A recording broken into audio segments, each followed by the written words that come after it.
Hello ನಮಸ್ಕಾರ, welcome back to another blog. ಇವತ್ತು Monday, ಹಾಗೆ ಇವತ್ತು ನಾನು ಬಂಗುಡೆ ಫ್ರೈ ಮಾಡ್ತಾ ಇದ್ದೀನಿ. ಅಂಡ್ ತುಂಬ ಸಿಂಪಲ್ ಆಗಿ ಬಂಗುಡೆ ಫ್ರೈನ ಮಾಡ್ತಾ ಇದ್ದೀನಿ. ನಾನು ಮಾಡೋದಕ್ಕಿಂತ ತುಂಬ ಡಿಫ್ರೆಂಟ್ ಆಗಿ ಹಾಗೆ ತುಂಬ ಟೇಸ್ಟಿಯಾಗಿ ಕೂಡ ನೀವು ಮಾಡ್ಬೋದು. ಬಟ್ ನಾನು ಯಾವ ರೀತಿ ಬಂಗುಡೆ ಫ್ರೈಯನ್ನು ಮಾಡ್ತೀನಿ ಅಂತ ಹೇಳ್ಬಿಟ್ಟು ಇವತ್ತಿನ ವಿಡಿಯೋದಲ್ಲಿ ತೋರಿಸ್ತಾ ಇದ್ದೀನಿ. ಇನ್ ಕೇಸ್ ಇವತ್ತಿನ ವಿಡಿಯೋ ನಿಮ್ಗೆ ಏನಾದರೂ ಇಷ್ಟ ಆಯಿತು ಅಂತ ಹೇಳಿದ್ರೆ ದಯವಿಟ್ಟು ಒಂದು ಲೈಕ್ ಮಾಡಿ. ಹಾಗೆ ನೀವೇನಾದ್ರೂ ನನ್ನ ಚಾನಲ್ಗೆ ಫಸ್ಟ್ ಟೈಮ್ ಬರ್ತಾ ಇದ್ರೆ ಪ್ಲೀಸ್ ಚಾನಲ್ನ ಸಬ್ಸ್ಕ್ರೈಬ್ ಮಾಡ್ಕೊಳ್ಳಿ ಆಯ್ತಾ. ಬನ್ನಿ ಇವತ್ತಿನ ಒಂದು ವಿಡಿಯೋನ ಶುರು ಮಾಡೋಣ. ಇಲ್ಲಿ ನೋಡಿ ಗೈಸ್, ಅರ್ಧ kg ಸ್ವಲ್ಪ ಚಿಕ್ಕ ಬಂಗುಡೆನ ತಗೊಬಂದಿದ್ದೀನಿ. ಅಂದ್ರೆ ದೊಡ್ಡ ಬಂಗುಡೆ ಇತ್ತು ಆಯ್ತಾ, ನಾನು ಮೀಡಿಯಂ ಸೈಜ್ ಇತ್ತು ಬಂಗುಡೆ ತಗೊಬಂದಿದ್ದೀನಿ. ಅದನ್ನ ಅಮ್ಮ ಕ್ಲೀನ್ ಮಾಡಿ ಇಟ್ಟಿದ್ದಾರೆ. ಇವಾಗ ಇದಕ್ಕೆ ಮಸಾಲೆ ಎಲ್ಲ ಹಾಕಿ ಚೆನ್ನಾಗಿ ಕಲಸಿ ಒಂದ್ ಸ್ವಲ್ಪ ಹೊತ್ತು ಮ್ಯಾರಿನೇಟ್ ಮಾಡೋದಕ್ಕೆ ಇಡ್ಬೇಕು ಆಯ್ತಾ. ಬನ್ನಿ ಇವಾಗ ಇದಕ್ಕೆ ಚೆನ್ನಾಗಿ ಏನು ಮಸಾಲೆ ಹುಡಿ ಎಲ್ಲ ಹಾಕ್ಬಿಟ್ಟು ಕಲ್ಸಿಡೋಣ ಆಯ್ತಾ. ಇಲ್ಲಿ ಒಂದು ಪ್ಲೇಟ್ ತಗೊಂಡಿದ್ದೀನಿ ನೋಡಿ, ಇದ್ರದೊಂದು ಪ್ಲೇಟ್ ತಗೊಂಡಿದ್ದೀನಿ ಆಯ್ತಾ.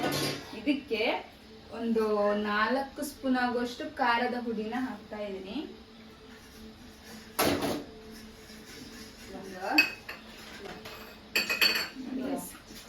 ಕೊತ್ತಂಬರಿ ಹುಡಿ, ಜೀರಿಗೆ ಹುಡಿ, ಅರಶಿನ ಹುಡಿ, ಉಪ್ಪು ಇಷ್ಟನ್ನ ಹಾಕ್ತಾ ಇದ್ದೀನಿ.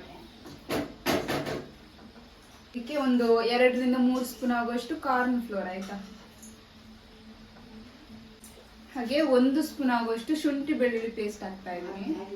ಹಾಗೆ ಸ್ವಲ್ಪ ಹುಣಸೆ ಹಣ್ಣನ್ನ ನೀರ್ ಮಾಡಿ ಇಟ್ಟಿದ್ದೀನಿ ಈ ತರ, ಅದನ್ನ ಹಾಕೊಳ್ಳುವ. ಇವಾಗ ಈ ತರ ಇದೆ ತಾನೆ. ಇವಾಗ ಚೆನ್ನಾಗಿ ಕಲಸ್ಕೊಳ್ಳೋಣ. ಸ್ವಲ್ಪ ನೀರ್ ಬೇಕಾದ್ರೆ ಹಾಕೊಳ್ಬಹುದು. ಹುಣಸೆ ಹಣ್ಣಿನ ಬದಲಿಗೆ ಲೆಮನ್ ಕೂಡ ಹಾಕೊಳ್ಬಹುದು ಆಯ್ತಾ. ನಾನು ಲೆಮನ್ ಹಾಕ್ತಾ ಇಲ್ಲ, ಸ್ವಲ್ಪ ಹುಣಸೆ ಹಣ್ಣನ್ನ ನೀರ್ ಮಾಡಿ ಹಾಕೊಂಡೆ. ಇದಕ್ಕೆ ಇನ್ನೊಂದ್ ಸ್ವಲ್ಪ ನೀರ್ ಹಾಕೊಳ್ವ. ಸ್ವಲ್ಪ ನೀರ್ ಹಾಕ್ತಾ ಇದ್ದೀನಿ.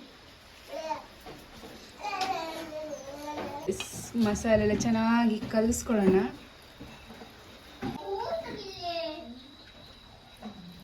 ಇಲ್ಲ ರೀ ಗೈಸ್, ಎಲ್ಲ ಮೀನಿಗೂ ಮಸಾಲೆನ ಹಾಕಿ ಚೆನ್ನಾಗಿ ಕೋಟ್ ಮಾಡಿ ಇಟ್ಟಿದ್ದೀನಿ.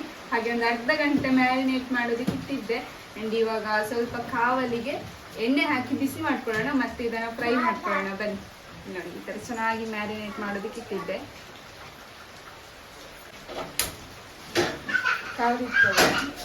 ಕಾವಲಿ ಬಿಸಿ ಆಗಿದೆ, ಅದಕ್ಕೆ ಇವಾಗ ಸ್ವಲ್ಪ ಎಣ್ಣೆ ಹಾಕಿದ್ದೀನಿ ಆಯ್ತಾ. ತೆಂಗಿನ ಎಣ್ಣೆ ಹಾಕಿದ್ದೀನಿ. ತೆಂಗಿನ ಎಣ್ಣೆ ಹಾಕಿದ್ರೆ ಏನ್ ಚೆನ್ನಾಗಿರುತ್ತೆ ಗೊತ್ತಾ ಫಿಶ್ ಫ್ರೈ. ಜೋರಾಗಿ ಮಳೆ ಬರ್ತಾ ಉಂಟು ಗೈಸ್ ನೋಡಿ. ಇವಾಗ ಇದಕ್ಕೆ ಮೀನನ್ನು ಹಾಕೋಣ.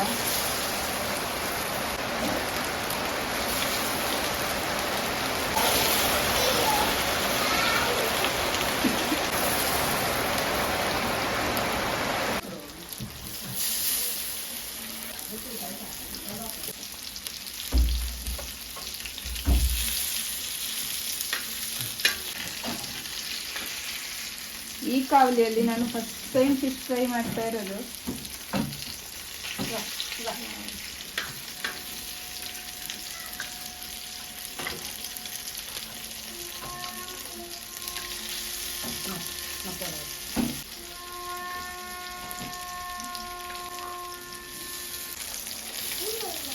ನೋಡಿ ಇನ್ ಕೇಸ್ ಈ ತರ ಎಲ್ಲ ಆಗ್ಬಾರ್ದು ಅಂತ ಹೇಳಿದ್ರೆ ನೀವು ಈ ತರ ಮಸಾಲೆಯಲ್ಲಿ ಕೋಟಿಂಗ್ ಮಾಡಿದ ಮೇಲೆ ಕಾರ್ನ್ ಫ್ಲೋರಲ್ಲಿ ವಾಪಸ್ ಒಂದ್ಸಲ ಇದು ಮಾಡಬೇಕಾಯ್ತಾ.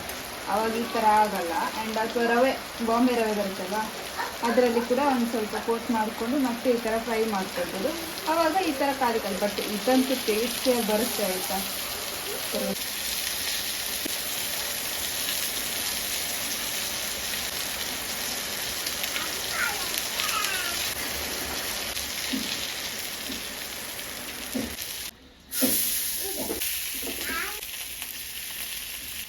ನೋಡಿ, ಇದಕ್ಕೆ ತೆಂಗಿನ ಎಣ್ಣೆ ಹಾಕ್ತಾ ಇದ್ದೀನಿ.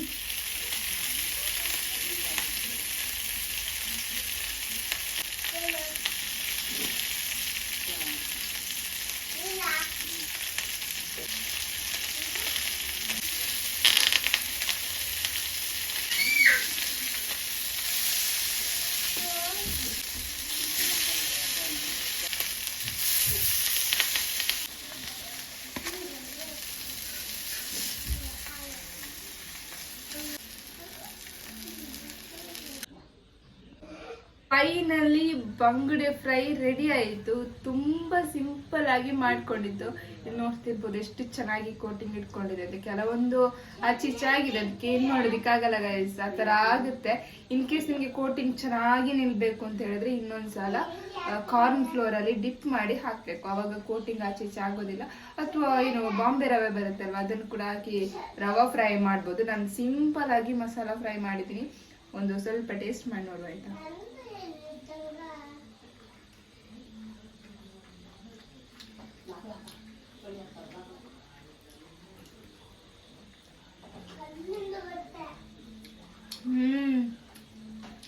ಫಿಶ್ ಫ್ರೈ ಅಂತೂ ತುಂಬಾನೇ ಟೇಸ್ಟಿಯಾಗಿ ಬಂದಿದೆ ಗೈಸ್. ಅಂಡ್ ಉಪ್ಪು ಹುಳಿ ಖಾರ ಎಲ್ಲವೂ ಕೂಡ ಮೀನಿಗೆ ಚೆನ್ನಾಗಿ ಹಿಡಿದಿದೆ. ಹಾಗೆ ಇವತ್ತಿನ ಬಂಗುಡೆ ಫ್ರೈ ರೆಸಿಪಿ ಇದಾಗಿತ್ತು. ಇವತ್ತಿನ ವ್ಲಾಗ್ ನಿಮ್ಗೆ ಏನಾದ್ರೂ ಇಷ್ಟ ಆದ್ರೆ ಪ್ಲೀಸ್ ಒಂದು ಲೈಕ್ ಮಾಡಿ. ಹಾಗೆ ನೀವೇನಾದ್ರೂ ನನ್ನ ಚಾನಲ್ಗೆ ಫಸ್ಟ್ ಟೈಮ್ ಬರ್ತಾ ಇದ್ರೆ ಪ್ಲೀಸ್ ಚಾನಲ್ ಸಬ್ಸ್ಕ್ರೈಬ್ ಮಾಡ್ಕೊಳ್ಳಿ. Thank you for watching. ಮತ್ತೊಂದು ಹೊಸ ವಿಡಿಯೋದಲ್ಲಿ ಮತ್ತೆ ಸಿಗ್ತೀನಿ. ಅಲ್ಲಿವರೆಗೂ ಟೇಕ್ ಕೇರ್, ಬೈ ಬಾಯ್.